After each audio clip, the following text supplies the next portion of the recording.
This is at a moment when Silicon Valley and the world seems to be in love with Stanford and Harvard dropouts and the potential for these very young people to start companies that could potentially change the world. Mark Zuckerberg, of course, is the ultimate poster child for this. Facebook is ascendant. This is before, when Facebook could was hosting town hall meetings for President Obama when the mood around tech and the exuberance about its possibilities was really running at an all-time high. So how does Holmes' lineage really fit into the Valley startup culture? Is she similar to some of those people that you just mentioned, her peers, or is she distinctly different? It's yes, and she's both a product of Silicon Valley and reflection of Silicon Valley's culture. Again, it's a place with a long history of very young, untested founders who are shepherded along by investors and mentors from an older tech generation. But at the same time, she's different. And in one really important way, one real big difference that I think is really important to reckoning with the Theranos phenomenon and Elizabeth Holmes in particular is she's a woman. And almost every single one of these stories of Silicon Valley entrepreneurs they're men, most of them white men.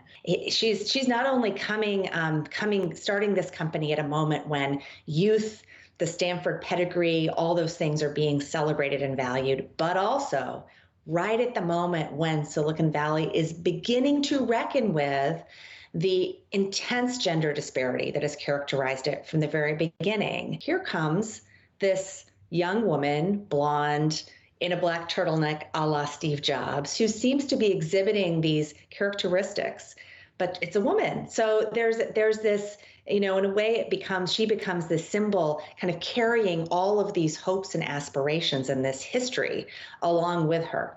Are there any other parties that bear any level of responsibility for the downfall of Theranos?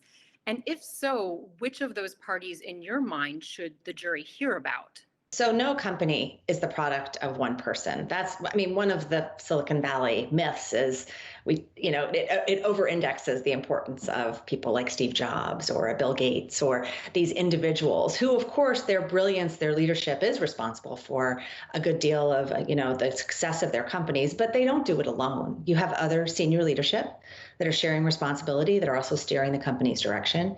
You have a board. That's why these companies have boards of advisors. You have investors. And particularly in the cases of tech companies and Silicon Valley companies that have very young, untested founders, the role of these mentors, investors, these guides in kind of showing that person, the entrepreneur, the ropes, showing them how it's done, encouraging them on a certain path. It's really important. So I'm going to be looking to hear more about who did what when, who knew what when. Elizabeth Holmes certainly was the face of this company. She was the leadership of this company. She embraced that role. She pushed that direction, but she was not, there were a lot of other people involved in this scandal. So what questions do you still have today about Theranos and Holmes that you hope the trial will answer? Look, we've had some really extraordinary reporting and delving into the Theranos story. And so a lot of answers post hoc have been uncovered. But I think I'd like to see some broader understanding of accountability and responsibility and how this runaway train left the station, how we get from a Stanford undergraduate who's being encouraged by a couple of professors to only a few years later, this enormous company that is just supposed to be, that has all of this, incredibly high valuation, that is hiring out all these people, that is occupying this palatial campus right at the center of the action on Page Mill Road in Palo Alto in the Stanford Research Park. Let's face it, the adults around her, the older, the wiser people, the people with experience in business and in finance and in other realms of leadership. How did the irrational exuberance of Silicon Valley in the 2010s help create Theranos? And then also, how much did people know that this was not what it seemed, and when did they know it?